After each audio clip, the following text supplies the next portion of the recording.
Hello everyone, कैसे हैं आप लोग। और आज हम डिस्कस करेंगे बीए सेकेंड ईयर के इतिहास के इम्पोर्टेंट क्वेश्चंस के बारे में। जी हाँ फ्रेंड्स, हम बात करने वाले हैं हिस्ट्री का पेपर फर्स्ट, और जिसका नाम है भारत का इतिहास 1200 से लेकर 1739 ईस्वी तक, यानी कि हिस्ट्री ऑफ इंडिया 12 टू आपका 1739 एडीज तक। आपको जैसा कि पता है कि अब एग्जाम स्टार्ट हो चुके हैं, आपकी तैयारी बिल्कुल भी नहीं हुई है और आपने पढ़ाई बिल्कुल भी नहीं की है तो कोई बात नहीं, अभी भी बहुत टाइम है, क्योंकि जो हमारा एग्जाम है मार्च में स्टार्ट होने वाला है और पेपर के अंदर भी काफी अच्छी छुट्टियां हैं। तो आप सभी क्या कर सकते हैं, ये पेपर पढ़ के बहुत ही अच्छे नंबर से सिर्फ पास ही नहीं, फर्स्ट डिवीजन इजीली पास हो सकते हैं। तो चलिए यहाँ पर हम स्टार्ट करते हैं हमारा सुपर मॉडल क्वेश्चन पेपर 2020। तो मैं हूं सोनम जैन। और एक बात और आप लोगों को बता देती हूँ, आप किसी भी यूनिवर्सिटी से बिलोंग करते हैं, डीएवीवी, बीयू, और भी जो छत्रपति शिवाजी है, रानी दुर्गावती है, और भी यूनिवर्सिटी, सारे के सारे स्टूडेंट्स के काफी मैसेजेस आ रहे हैं। तो आप डोंट वरी, बिल्कुल निश्चिंत हो जाइए। हम आपके लिए सारे सब्जेक्ट के सुपर मॉडल क्वेश्चन पेपर लेके आए हैं। तो आप मुझे कमेंट करके जरूर बता दीजिएगा कि आपको कौन से सब्जेक्ट का सुपर मॉडल क्वेश्चन पेपर चाहिए। वैसे तो मैं सारे ही अपलोड करूंगी, बट अगर आपको जल्दी है, कोई सा पेपर पहले होने वाला है, तो आप मुझे जो कांटेक्ट करके बता सकते हैं, या आप मुझे कमेंट बॉक्स में कमेंट भी कर सकते हैं जब भी वीडियो पब्लिश हो। ठीक है गाइस, तो चलिए हम हमारा पेपर स्टार्ट करते हैं यहाँ पर। और पेपर के पैटर्न में वैसे भी ऑब्जेक्टिव क्वेश्चन भी आते हैं, पर आप लोगों को पता है कि जब हम थ्योरी पढ़ते हैं तो उसमें ऑब्जेक्टिव इजीली बन जाते हैं। तो ज्यादा क्वेश्चंस के चक्कर में ना पड़े, अगर आपने पढ़ाई नहीं की है तो आप कम क्वेश्चन को भी बहुत अच्छे से करके उनके आंसर दे सकते हैं। राइट गाइस, चलिए यूनिट नंबर 1 से स्टार्ट करते हैं। हमारा क्वेश्चन नंबर फर्स्ट, मध्यकालीन भारतीय इतिहास के स्रोतों पर प्रकाश डालिए। अब देखिए, यहाँ पर ऑब्जेक्टिव टाइप भी क्वेश्चन बन सकता है कि मध्यकालीन इतिहास के जो स्रोत कौन कौन से, और ऑप्शन दे दें आपको, तो वो वाला क्वेश्चन भी बन सकता है। नेक्स्ट है, अलाउद्दीन खिलजी के विजय के कारण और उसके आर्थिक सुधारों पर एक टिप्पणी लिखिए। देखिए यहाँ पे दो अलग अलग क्वेश्चन भी बन सकते हैं, यानी कि एक तो उसके आर्थिक सुधार क्या है उस पर प्रकाश डालिए, या अलाउद्दीन जो खिलजी था उसके विजय का क्या कारण था। अगला, कुतुब उद्दीन ऐबक के कार्यों का मूल्यांकन कीजिए। निम्न पर टिप्पणी कीजिए, मंगोल का आक्रमण, बलबल का जो राजस्व सिद्धांत, और खिलजी की क्रांति।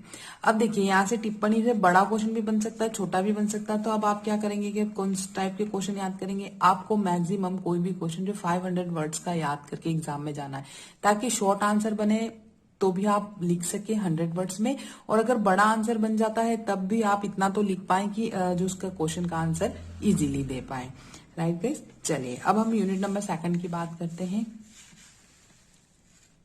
बाबर के भारत के आक्रमण के कारणों का संक्षिप्त में वर्णन कीजिए। दिल्ली सल्तनत के पतन के कारण लिखिए। मोस्ट इंपॉर्टेंट, दिल्ली सल्तनत के पतन के कारण। भारत पर तैमूर आक्रमण के कारण लिखते हुए इसके प्रभाव को लिखिए, यानी कि यहाँ पर भी दो क्वेश्चन बन रहे हैं गाइस। यानी भारत पर तैमूर के आक्रमणों का कारण लिखिए, या उस पर प्रकाश डालिए, या भारत पर तैमूर आक्रमण के प्रभावों का वर्णन कीजिए।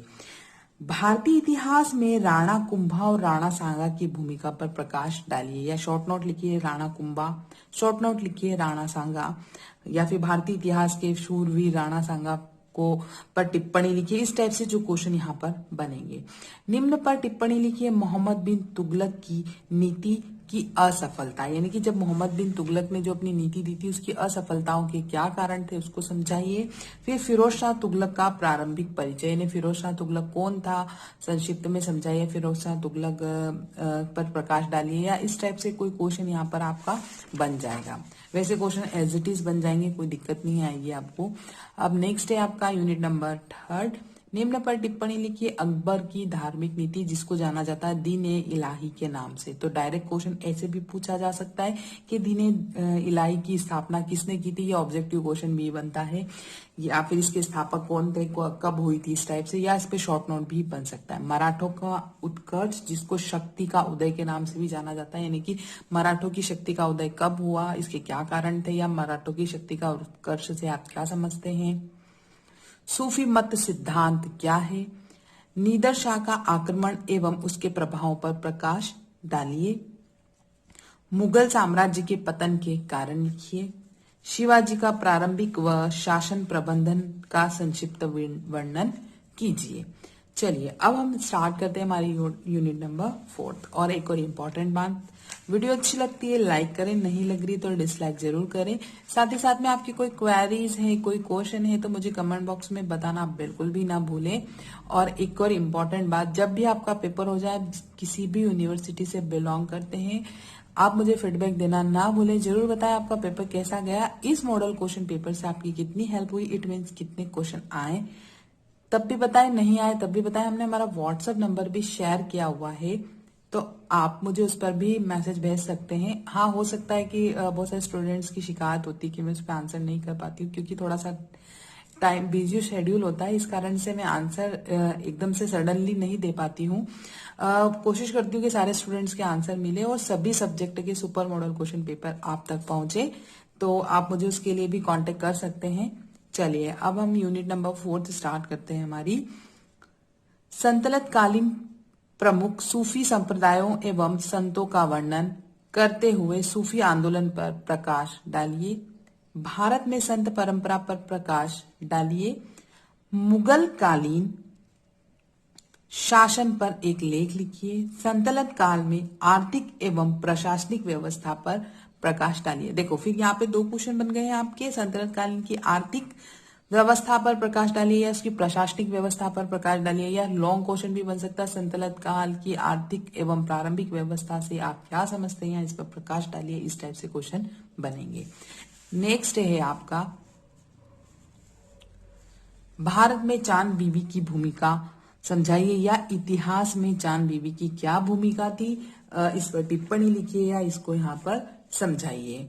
मुगल काल में स्त्रियों की भूमिका पर प्रकाश डालिए। It is very important this session. Next है, निम्न पर टिप्पणी लिखिए। मनसबदारी प्रथा, मनसबदारी प्रथा क्या थी?